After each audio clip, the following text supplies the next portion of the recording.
Listening Practice Test. Please turn to Section 1 of Listening Practice Test. Section 1. Listen to the conversation between a Japanese student and a housing officer and complete the form. First, you have some time to look at questions 1 to 5.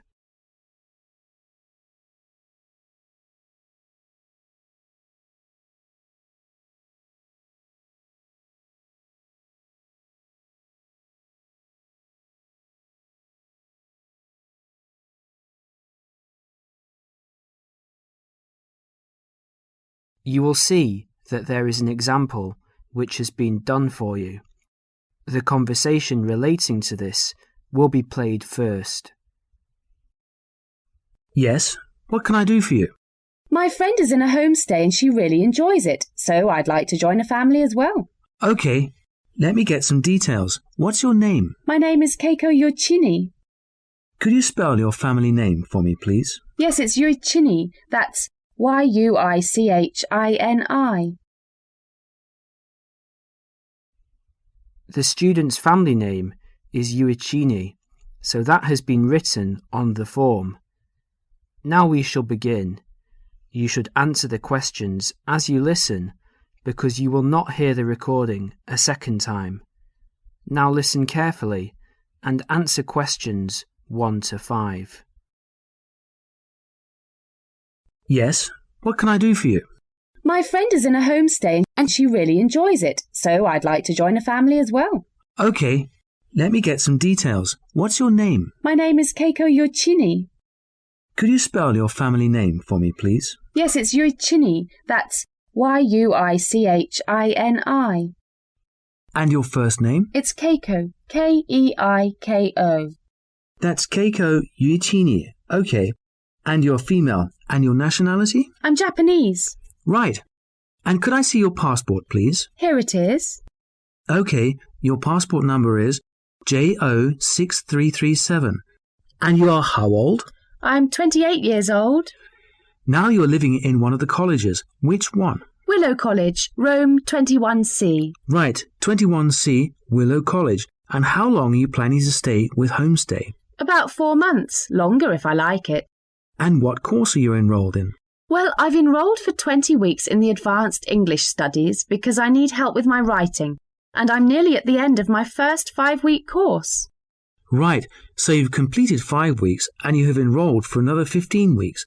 That's about 4 months altogether. That's right, about 4 months.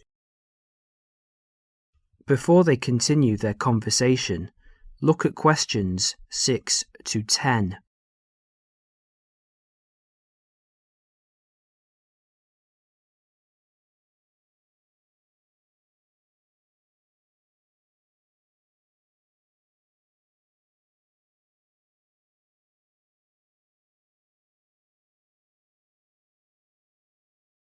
As you listen to the rest of the conversation, complete the form by filling in the numbered spaces 6 to 10. Okay. Do you have a preference for a family with children or without children? I like young children, but I like to be with older people. You know, I like someone of my own age. Okay. And do you smoke or drink? No and no. Would you mind being with a family of smokers? Yes, I would. I don't like smoking. I'd rather be with a family of people who do not smoke or drink. Okay, and what about pets? Oh, I love animals. I'm a veterinarian, so that's fine. The more the better. All right. Now what about you? Are you a vegetarian or do you have any special food requirements? No, I'm not a vegetarian, but I don't eat a lot of meat. I really like seafood. And what about your hobbies? I like reading and going to the movies. Do you play any sports? Yes, I joined the handball team, but I didn't like that, so I stopped playing. You know, I played tennis on the weekend with my friends. All right, let's see. Name, age, transport. Are you familiar with the public transport system? No, I'm not really, because I've been living on campus. I've been to the city a few times on the bus, but they're always late. What about the trains? I like catching trains. They're much faster. Well, let's go and check on the computer to see what I've got. Listen, would it be okay to leave this with me? Could you come back after class this afternoon? Yes, of course. I'll check my records and I will give you details this afternoon. Thank you for your help. It's a pleasure. I'll see you this afternoon. Bye. Bye.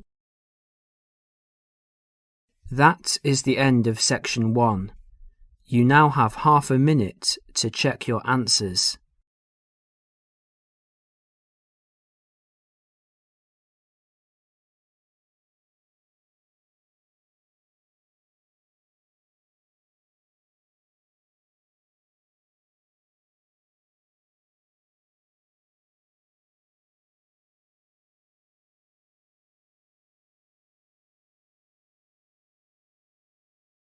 Section 2.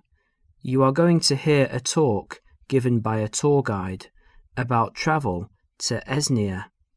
First look at questions 11 to 14.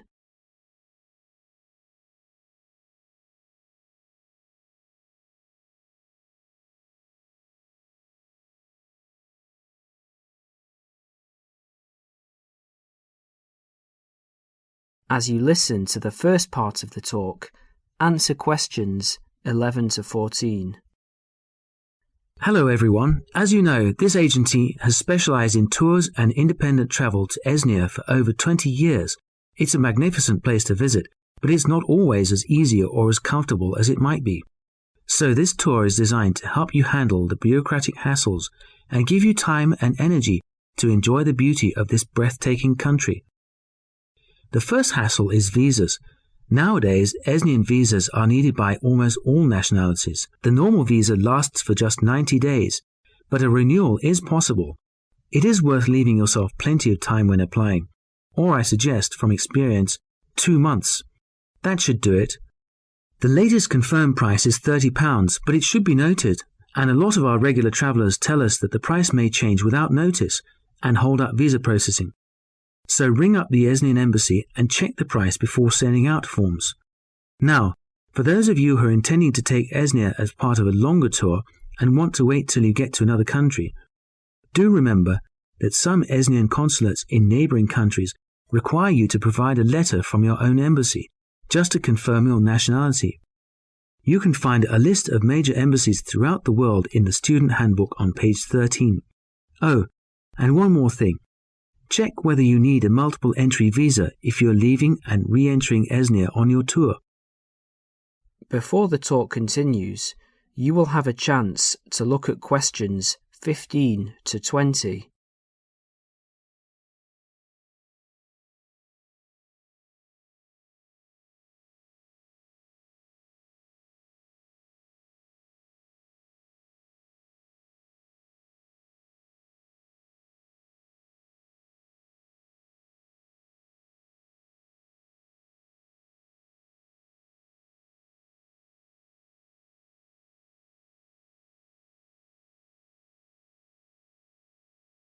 As you listen, complete the summary and answer questions 15 to 20.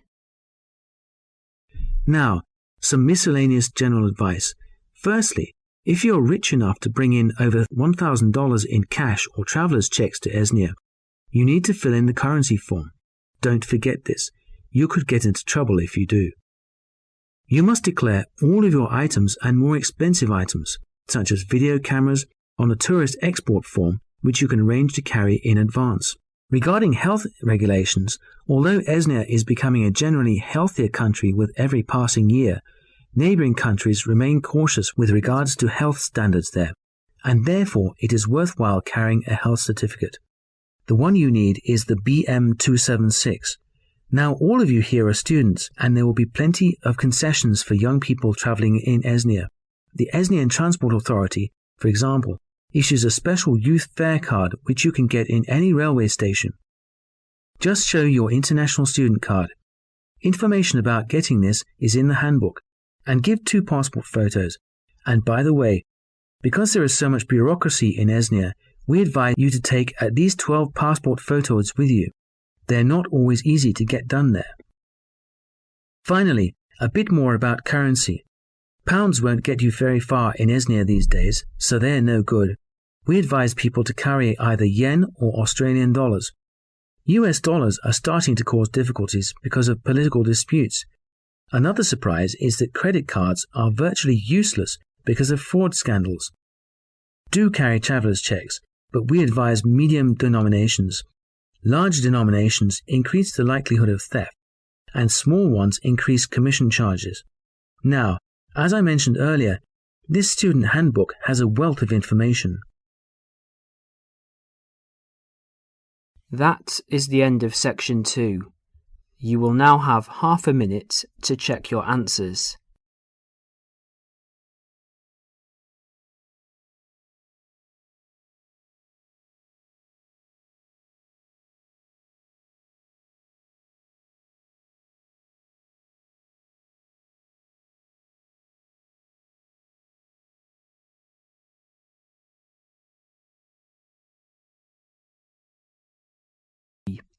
Section 3. In this section, you will hear a discussion about shopping habits. First look at questions 21 to 24.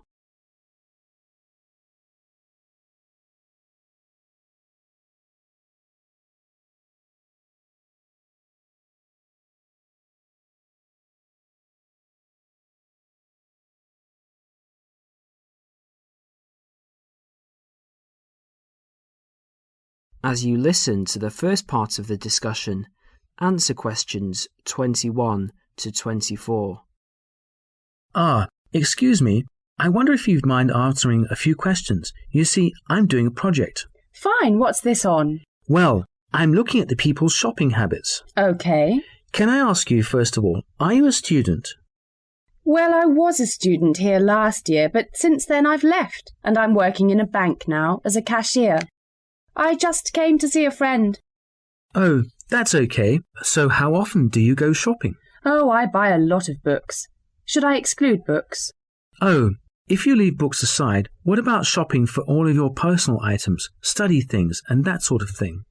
Okay, because I go to the supermarket almost every day, it seems the other things, I'd say, I tend to do it every other week. And do you spend the same amount each time? I guess so. I only have about £100 a month spare, so I'd probably spend about £50 each time. What sort of shops do you like best? The department store or the small retail outlets? Oh, I like big department stores, so everything's in one place. The weather's so bad, so it's a bit miserable trudging from one little shop to another. Great. What do you find most difficult to buy? What do you mean? Well, what do you have to really search for? What takes you a long time to find? Oh, jeans, definitely. You can get hold of a sweater or a CD in a moment, but with jeans I can spend all afternoon and still not find a pair that fits. Okay, one last question. Who do you usually shop with? Now, I usually go shopping on my own, but if I want to make it more of a social occasion with friends to have a coffee and things, I often go with colleagues from work, in our lunch hour. Well, thank you very much. You've been very helpful. No problem. Before the next part begins, you will have a chance to look at questions 25 to 30.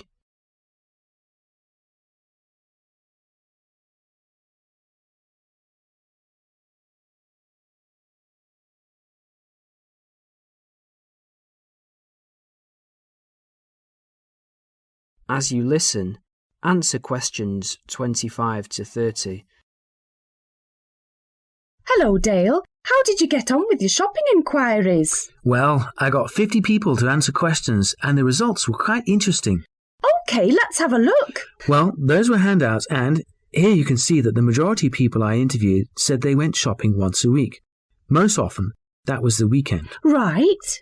For those people who spend enormous amounts of money, if you see this chart, you can see that half the people spend £45 a month, and while 15% of people spend more than that, an average of £75, the rest spend relatively small amounts. Even the regular shoppers spend no more than £20 a month.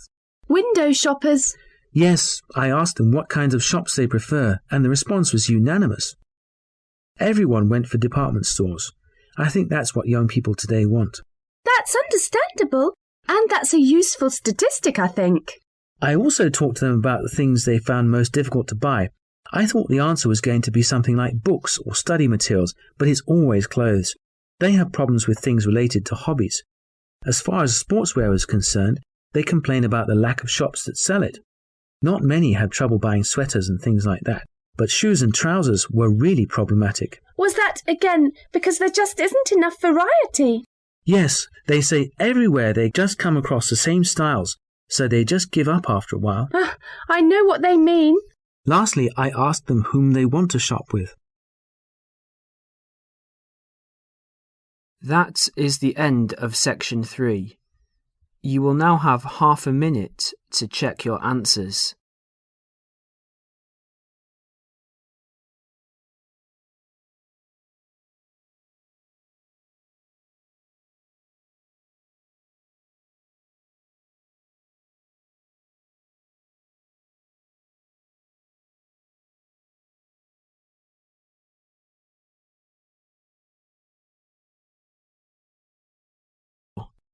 Section 4. In this section, you will hear a lecture about study and answer questions 31 to 40. First look at questions 31 to 40.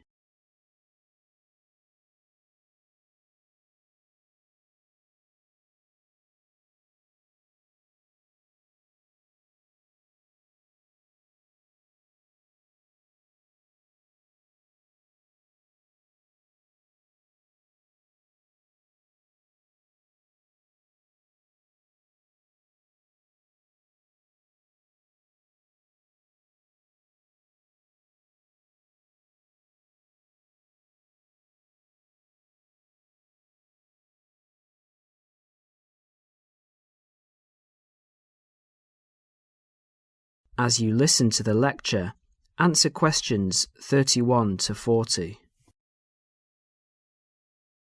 Can anybody hear me? Is this microphone working? Good. Now, welcome everybody to the second of these lectures on successful study at college. Yesterday we looked at housekeeping issues, where to find information, how to use the library computer system, and so on. Today we're going to cover an issue that will be vitally important to you all throughout your time here at college, and that is time management. Hundreds of books have been written about time management, and those of you who are interested in doing some extra reading on the subject are very welcome to see me after the lecture, as I have a book list here and some other useful materials. Now, time management. In the past, this used to mean making a list to plan for every hour of the week and then try to stick to this plan. These days, however, the whole idea of managing time has changed. In fact, if you think about it, you'll find that it's impossible to manage time. It just goes. So what you really need to manage is yourself. To manage yourself effectively, you need to have a clear idea both of what you want to achieve and how to achieve it. In other words, you need to set goals, and you need to move towards achieving these goals in an efficient and systematic way. Most coursework at the college is set by mid-semester, and at the end of the semester usually involves 2 written assignments of between 1,500 and 3,000 words in length. If you look around you at college, you will see that during the first weeks of the term, everyone looks cheerful and focused, followed by a change around week 6, assignment time, when people start to look a bit stressed.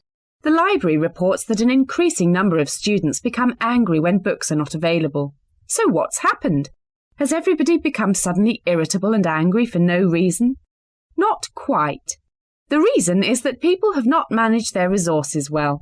They have not set priorities for reaching their goals and, as a result, some of them realise they are going to do badly with their assignments. This will not be because they lack intelligence or love of the subject.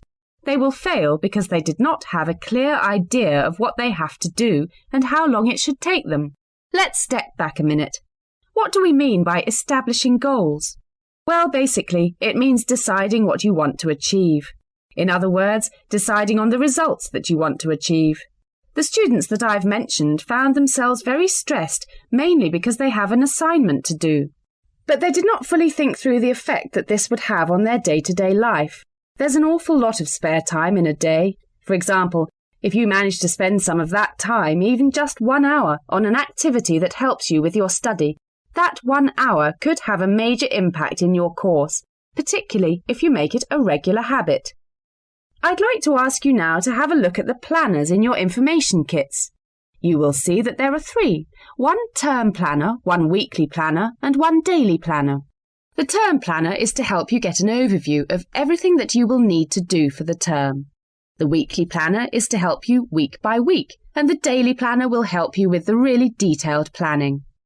Before we go any further, I would like you to make a note in your daily planner right now. I want you to picture how you could make a major difference in your life by spending just 1 hour a day on some activities for the next term. Background reading, for example, or preparing a bibliography. Now imagine the benefit at the end of the term. The term diary and the weekly diary are the most important ones. However, a week is really the shortest time you have to establish an overview of your time for planning purposes. Now you need to set priorities for the term. Work out how you could achieve those priorities and the results that you desire. If you can get into the habit of planning like this, you'll soon find that you've actually had more time than before to spend on relaxation and other activities that you enjoy. Now let's share some of the ideas that you've come up with. I'll divide you up into groups to share your ideas. OK. That is the end of section 4. You will now have half a minute to check your answers.